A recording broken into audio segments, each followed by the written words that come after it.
thank you all for choosing my channel. I am Daria of an Empath. Please go ahead, like, comment, and subscribe. Let's go ahead and get into page 2, which is the outside looking in. So the outside looking in pretty much started for me when I was maybe about 8. Maybe about 8. I had low self-esteem at 8 years old. I just didn't feel like I mattered. Like, my sister, she like a year older than me, and she could sing and she can do all these things, and she just got so much attention, and I just never got that attention. Even when I tried to do some of the things that she did, my mom, she would be like, hush, don't stop, and let her sing it. And I'm just like, what about me? Like, you know what I'm saying? Like, what about me? So it really started early, and my mom, she really wasn't doing it on purpose. But it just kind of made me feel abandoned, like emotionally abandoned. So that's where it started, but that's where it started, but it got worse in my teens. It got worse when I was like 12 or 13 years old. I had like this 21-year-old body, heavy chested. I didn't know how to dress myself. My sister was like this really girly and makeup and stuff in like the 8th grade. And I'm just sitting here all covered up with this jacket on, this ponytail, with this scarf on, with this t-shirt on, some jeans, and some shoes. Like, I just didn't know how to dress myself with that type of body, because I had a grown woman body at like 13. Like a grown woman body. Um and I just didn't know how to dress myself. And I remember calling my mom, and I was like, Mom, like, I only found one pair of pants. And she was so upset, and she was like, that's why you always dressing like a tramp, and hung up the phone in my face. That's when my self-esteem really got worse, and that's when I started to lean more towards my older sister, because that really emotionally broke me down to where I was just like, okay, so I'm just not good enough. And you know, I just wasn't getting the attention that my sisters was getting.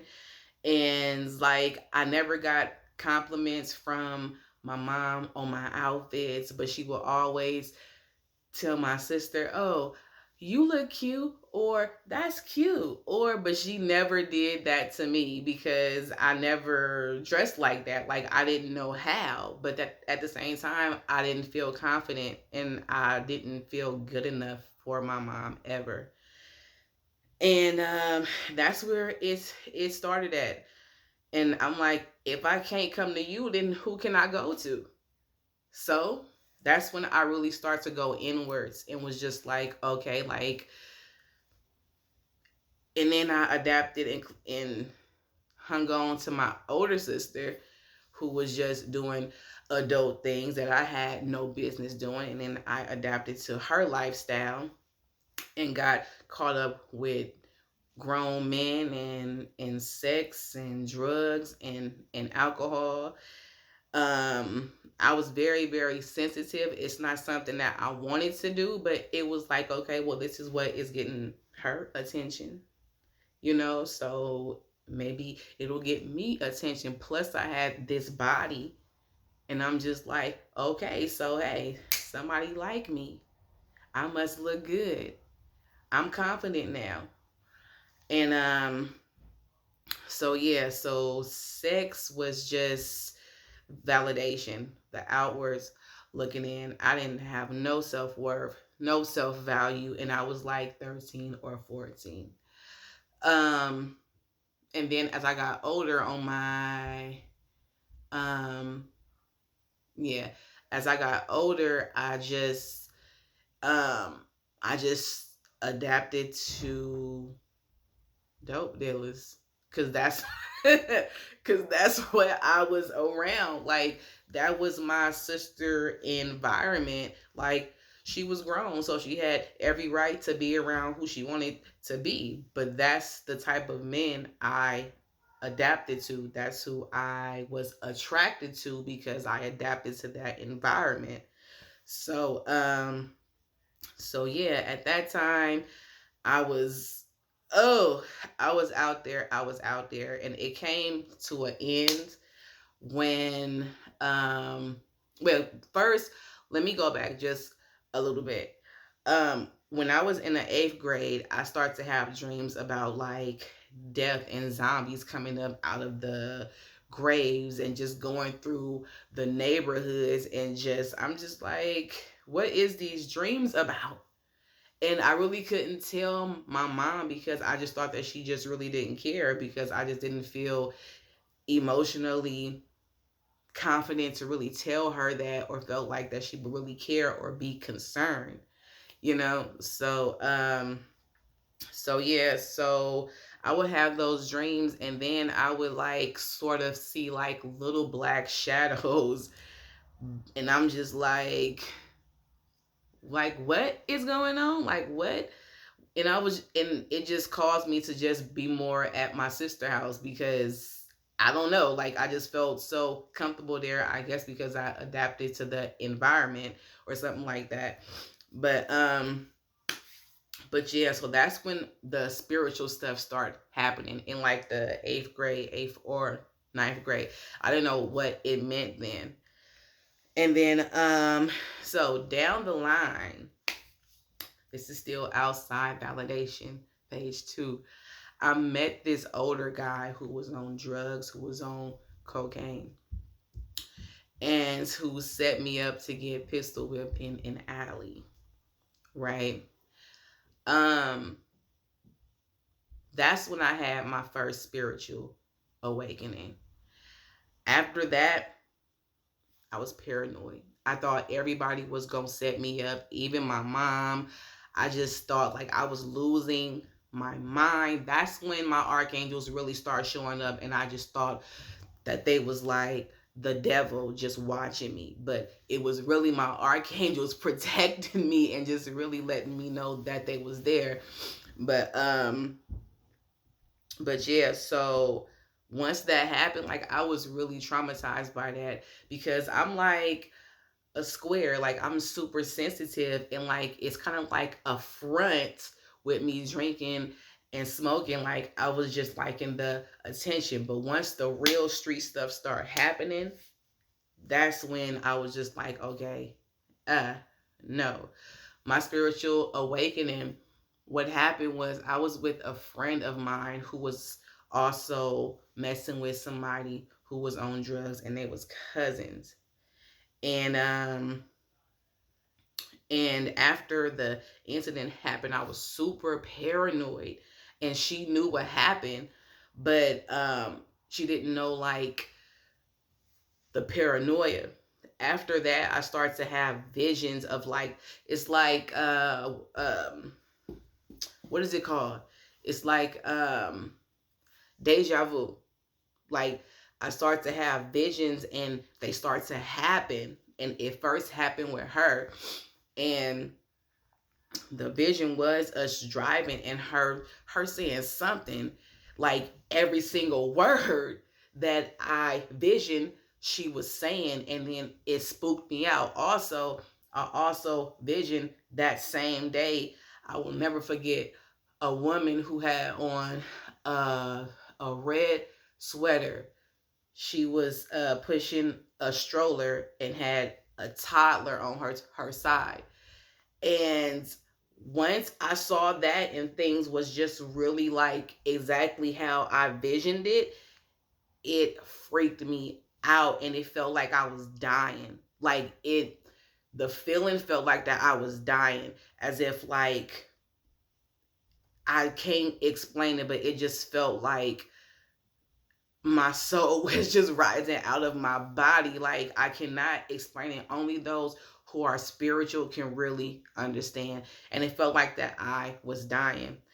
After that, Um, After that, I start to really stay in the house. I really didn't go nowhere. After that, um, I went to John George. I was suicidal because I start to see things more and more spiritually. I start to see figures more and more, and not only see them but feel them. Like I would be laying in bed at night and would feel a touch like that fast, like boom, like on my feet. I will never forget. And I woke up and I was so terrified to where I was shaking, but I didn't feel safe enough to really tell my family. Um, so um, so it just freaked me out. And then I was still smoking. Smoking made me more paranoid. It made me more paranoid. I didn't trust nobody. I didn't trust myself, my mama, my sister. Like I didn't even trust for my mom to drive us wherever we would go. Like I felt like that she was gonna set me up, that everybody was gonna set me up. Like I was really traumatized by this. And that's what got me to stop smoking. But then but one day I went to work and I was working with kids, and I just felt so suicidal because it was really messing with me mentally. That um it was like uh it was like I told my mom, well, she knew what happened, but it wasn't like an immediate, are you okay? Like, let me hug you and let me comfort you. It was just like, so what happened? So you okay? Okay. And then that's it. When I really wanted for her to just hug me and just say, I love you so much. And I remember calling um calling the ambulance at my job, and I was like, I feel like killing myself. And they came up there, the fire department and everything came up there. And and yeah, and then I went to John George, which was like the mentally unstable psychiatric ward. And that was crazy, but luckily I spoke to a counselor who just really calmed me down and just reassured me that it was okay. After that, I had PTSD really, really badly. Until this day, I feel like that somebody is going to break into my house because I feel like my worst fears came to life. And, and, so, so yeah, so then after that, what else? So yeah, so I was diagnosed with PTSD. Okay. And then I was always open to speaking to therapists and things like that. I was only at John George for a night because I'm like, okay, I'm not this type of suicidal like they are. Like I'm I'm more sane. Like I think I'm cool to go home. But I remember being at John George and I called my mom again and I said, I forgot what I said, and I think she said, "So what's going on?" And I said, "I don't want to be here anymore." And again, I wanted her to be like, "Why would you do that? Like, I love you, and you have so much to live for." And she was just like, "Well, that's between you and God." And I'm like, I was like, what? Like, so you're okay with me killing myself and not wanting to be here? I didn't tell her that, but I'm just like every time I try to open up to my mama or some type of way, it's just like, oh, I just felt like that it just kind of went over her head. But again, I think that it just came from her childhood and her not having affection from her parents. So I really can't blame her. I blamed her for so long until I really spoke to her and was just like, Mom, this is how I feel. And yeah, so we'll get to that another time. But yeah, so I'm at John George and I'm like, Mom, I don't feel like being here. And she said, well, that's between you and God. Oh, that broke my heart so bad because I just wanted her to just say, I love you so much. Like, why would you want to take your life? Like, I love you. That's all that I wanted to hear her say was, I love you so much. Like, why would you know what I'm saying? And then that's when I just kind of start to just rely to keep stuff in, because every time I told my mom stuff, she just really didn't show any compassion. And again, it wasn't on purpose, but it was just like like, who can you run to if you can't go to your own mom? You know, my dad, he was there like in my later teens, but he was more of like the what? Who did it? I'll kill him. Like, I don't want that. Like, I just want compassion and empathy. And I knew that I wasn't going to get that from my dad because he was going to go to war. And then I was already paranoid, like, okay, well, if he go towards them, then they're then they are probably chasing me and gonna like hunt me down and like kill me. Like, so many thoughts was going on, and I was just like, I don't have nobody to really run to. So so yeah, so that's what really caused me to really go inwards and to become an introvert. After that situation happened, I said I had PTSD. Until this day, I lock all my car doors. um I lock all of my house doors. And I still just sort of kind of feel like that somebody is gonna break in, because I feel like that if that happened to me, then anything can happen to me. And that just really caused me to feel like that somebody was gonna harm me every single day, every second, every minute, every hour. And I went to go seek help myself because I'm like, okay, like, this is too much. Like, I've always been open to help, to counselors, to therapists, thank God. So, um, so yeah, but that was my first spiritual awakening, was after I was in an abusive relationship. And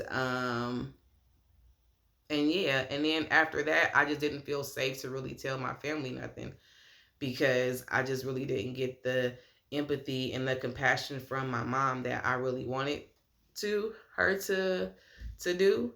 So I just kind of went into myself and was just like, well, it's it is what it is. And then I just always been like that ever since, like even with my sisters and brothers.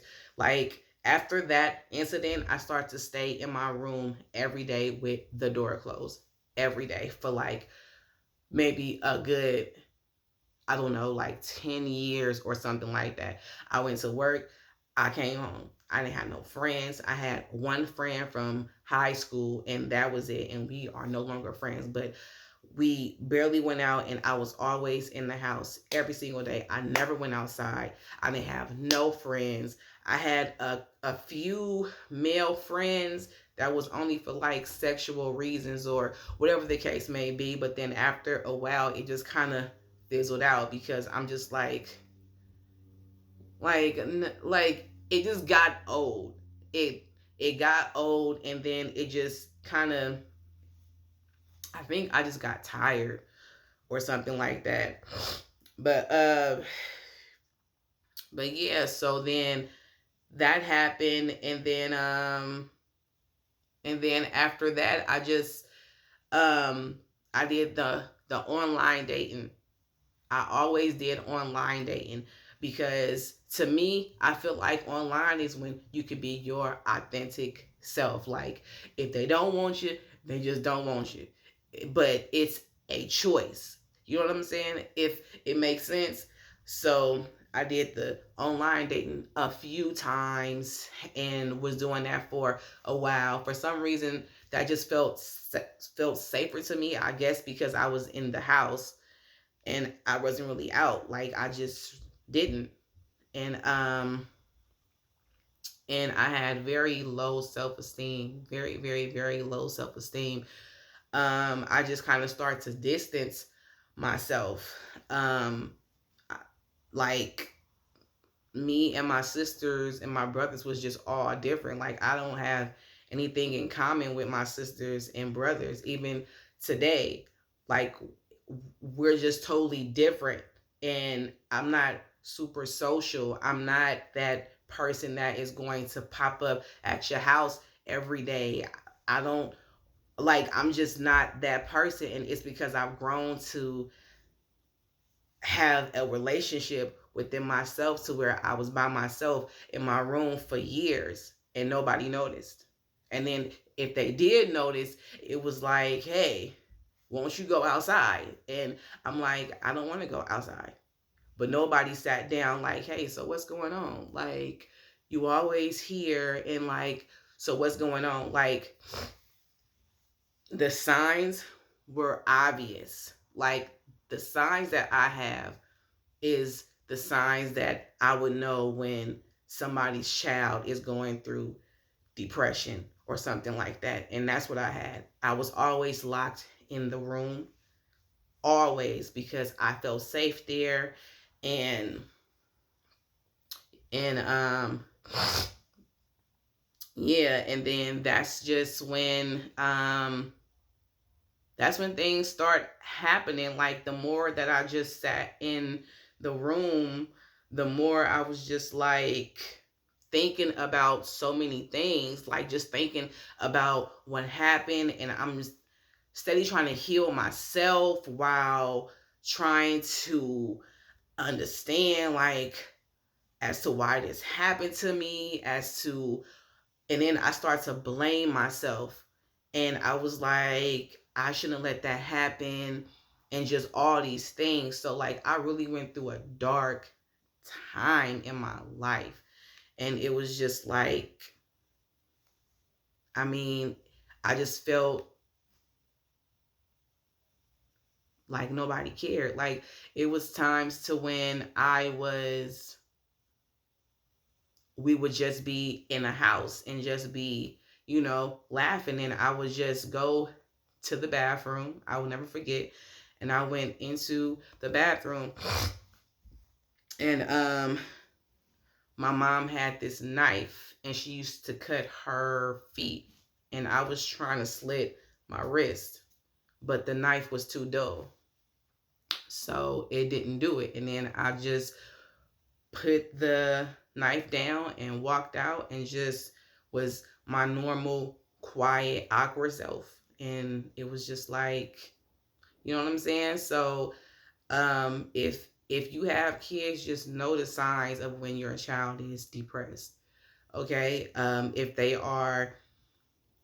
they wear baggy clothes, if they don't get dressed up, if they just stay in their room and they just don't want to come out, it's because something is going on mentally and emotionally. Like, make sure to give your child that attention and that compassion, because that's what they want. Is they really want for you to come in, bust on that door and say, what's wrong? I'm here for you. Like, cry it out. Like, let's talk. That's all. So know the signs, because mine was completely overlooked for years, and I just stayed in the house, and it was just like, well, nobody noticed. And then I just felt misunderstood, and I just felt overlooked. I just felt like I just didn't matter. And that really messed with me mentally. And yeah, so it caused for me to have PTSD, insomnia, overeating, um, and what else? But yeah, so outside looking in, the reason why I adapted to all of these things in my life, all these toxic things, is because of me being an empath. At this time, I didn't even know that I was gifted. An empath is someone who absorbs somebody else's energy and take it in as theirs. The majority of my life, of my teens, was somebody else's energy that I adapted as mine. That's an empath. Is you really have to work through what is your feelings and what is somebody else's feelings. I never felt the need to smoke until I was around my sister. Like, I adapted to her whole lifestyle. And so I learned that as an empath, that's what happens, is that you take in other people's energy and feelings and problems as if it's yours. And that's what happened to me. And that's what I learned. And that's how I understood that I was an empath, because I did the research. I searched for the answer, and I refused to surrender to darkness. And I went to find the answer myself. Um, but yeah, but that's all for outside looking in.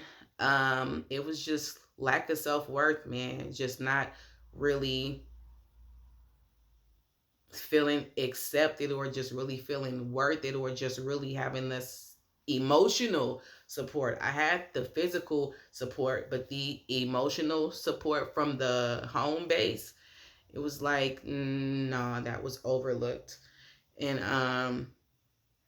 I just pray that if you have kids, if you have babies, to really definitely keep an eye and watch out for, especially if you have teens, watch out for their actions, because the the signs are so clear when you're paying attention. And the biggest sign um is when your child just don't want to engage in nothing. If they are severely quiet, is something going on.